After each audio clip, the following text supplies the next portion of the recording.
بچے کی عمر غالباً 5 سال ہے, if I'm not wrong. میں انسان ہوں, بھول سکتا ہوں. چھوٹے بھائی کو زکام ہوا ہے, ماں نے کیا وڈے دا بھی ہاتھ پھڑو ادوان لے چلو ڈاکٹر صاحب کو. He was a retired police officer. وہ ڈاکٹر تھا ہی نہیں, وہ تائی تھا. چھوٹے بھائی کے چکر میں بڑے بھائی کو بھی لے گئے, اس نے چھوٹے بھائی کو بھی ٹیکا لگایا, بڑے بھائی کو بھی لگایا, چھوٹا بھائی ابھی ٹھیک نہیں ہوا, اسٹریچر پر بڑے بھائی کی ڈیتھ ہو گئی. اور جب تک لالچی زندہ ہے تو ٹھگ کی تو نوسر باز کی تو عید ہے. آج تک کا سب سے زیادہ کریٹیکل کیس آپ نے کون سا دیکھا؟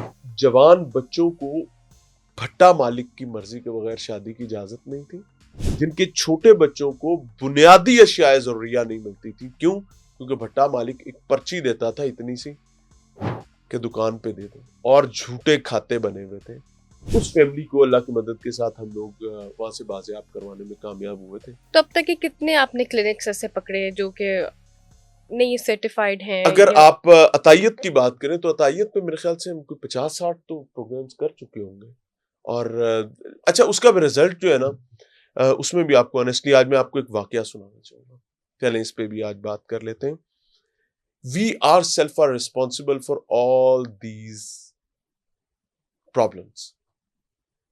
عطائی جو ہیں وہ ہمارے محلوں میں, ہمارے دیہاتوں میں, ہمارے شہروں میں محلے کے لوگوں کے دل کا بال ہے. وہ اپنے بیٹے کے کان پہ لگا لیں گے, لیکن عطائی کو کوئی چھیڑے گا وہ اس سے لڑ پڑیں گے, اس کے گلے لگ جائیں گے.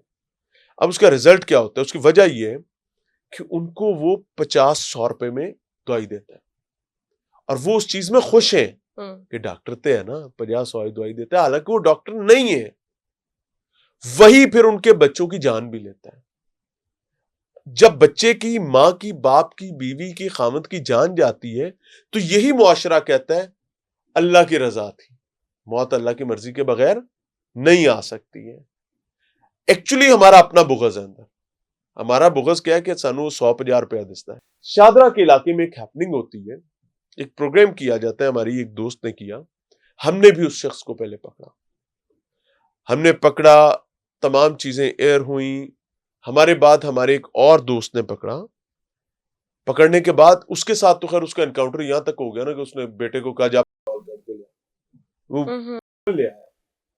پورا محلہ جو ہے they were fighting with the journalists کہ تم اس کو کیوں پکڑ رہے ہو. ایک ویڈیو میں نے دیکھی ہوئی There comes a day کہ اسی جتھے میں لڑنے والے ایک شخص کے گھر میں شادی ہوتی ہے اور اس کے بیٹے کو رات کو فلو ہو جاتا ہے. بچے کی عمر غالباً 5 سال ہے, if I'm not wrong. میں انسان ہوں, بھول سکتا ہوں. چھوٹے بھائی کو زکام ہوا ہے, ماں نے کیا وڈے دا بھی ہاتھ پھڑو ادوان لے چلو ڈاکٹر صاحب کو. He was a retired police officer. وہ ڈاکٹر تھا ہی نہیں, وہ تائی تھا. اب سارا محلہ اس سے دوائی لے رہا تھا سالہ سال سے. چھوٹے بھائی کے چکر میں بڑے بھائی کو بھی لے گئے, اس نے چھوٹے بھائی کو بھی ٹیکا لگایا, بڑے بھائی کو بھی لگایا, چھوٹا بھائی ابھی ٹھیک نہیں ہوا, اسٹریچر پر بڑے بھائی کی ڈیتھ ہو گئی. اور پھر وہی محلہ, وہی لوگ, وہی سب ہمیں کہہ رہے تھے کہ بھائی آئے ہماری آواز بنے. اور ہم وہ لوگ تھے جنہوں نے پہلے ان سے مار کھائی تھی, کیونکہ وہی لوگ عطائی کو بچانا چاہتے تھے. آج ہم انہی کے لیے بات کرنے کے لیے پہنچے کہ آج ان کا بچہ مر گیا. تو میں یہ سمجھتا ہوں کہ we ourselves are the responsible for all the problems. ہم چیزیں ٹھیک ہونے دینا ہی نہیں چاہتے. اور جب تک لالچی زندہ ہے تو ٹھگ کی تو نوسر باز کی تو عید ہے, اس کی تو چاندی ہے, اب چاندی چل رہی ہے. آج تک کا سب سے زیادہ کریٹیکل کیس آپ نے کون سا دیکھا ہے؟ رشما, ہم نے ایک بھٹے پر ایک ریڈ کیا تھا. اس میں ہم نے تقریباً میرے خیال سے کوئی once again if I am not wrong numbers, I am bad about numbers, ہم نے پوری ایک فیملی, 3 جنریشنز ایک فیملی کے, غالباً 27-28 کے قریب لوگ تھے جن کو وہاں پر غلام بنا کر رکھا گیا تھا. اور غلام بھی آج والا نہیں, غلام بھی آج سے 600 سال پہلے والا, جن کی بوڑھی کمروں پر پٹے پڑا کرتے تھے ٹیوب ویل کے, جن کی جوان بچوں کو بھٹا مالک کی مرضی کے بغیر شادی کی اجازت نہیں تھی, جن کے چھوٹے بچوں کو بنیادی اشیاء ضروریہ نہیں ملتی تھی. کیوں؟ کیونکہ بھٹا مالک ایک پرچی دیتا تھا اتنی سی کہ دکان پہ دے دو, اور جھوٹے کھاتے بنے ہوئے تھے, بے تحاشا جھوٹے کھاتے کہ اتنے لاکھ کا مقروض, اتنے لاکھ کا مقروض. اس فیملی کو اللہ کی مدد کے ساتھ ہم لوگ وہاں سے بازیاب کروانے میں کامیاب ہوئے تھے. وہ میں سمجھتا ہوں کہ اس میں شاید ہم پہ کوئی حملہ ایسا نہیں ہوا تھا، لیکن حملے کی تیاریاں، حملے کے اسباب سب موجود تھے، بٹ اس سچویشن کو کاؤنٹر کرنا، کیٹر کرنا وہ بہت مشکل تھا، اور اس کی بڑی وجہ وہ بدبخت نہیں تھے، اس کی بڑی وجہ ہماری صحافتی کمیونٹی میں بیٹھے ہوئے بدبخت ہیں۔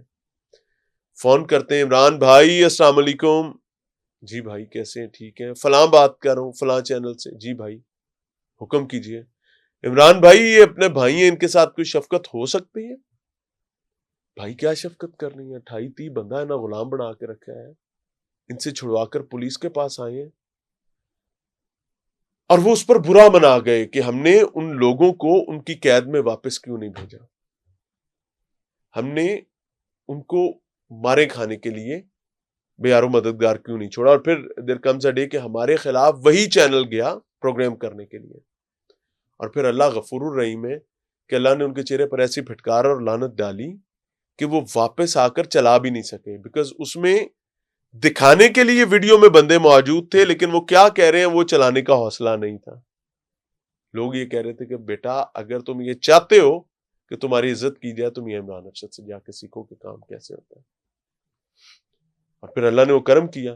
دیٹ واز دا مومنٹ جس نے اس تمام تر کروشل سچویشن میں سے ہمارے لیے ایک تقویت کا سبب پیدا کیا، اور ہمیں اللہ کا شکر ہر حال میں ہونا چاہیے، ہمیں احسن انداز میں اللہ کا شکر ادا کرنے کا موقع ملا، اور ہمیں اس چیز کا ادراک ہوا کہ جب سب مخالف ہو جائیں گے، سب آپ کو گرانے کے لیے، آپ کی اپنی کمیونٹی گرانے لگے گی، اس وقت بھی ایک ذات ہوگی جو آپ کے ساتھ کھڑی ہوگی، اور وہ تمام ٹیبل کو ٹرن کرے گی۔ اور پھر وہ ٹیبل ایسی ٹرن ہوئی کہ اس پروگرام کو ہوئے 3 سال ہو گئے ہیں۔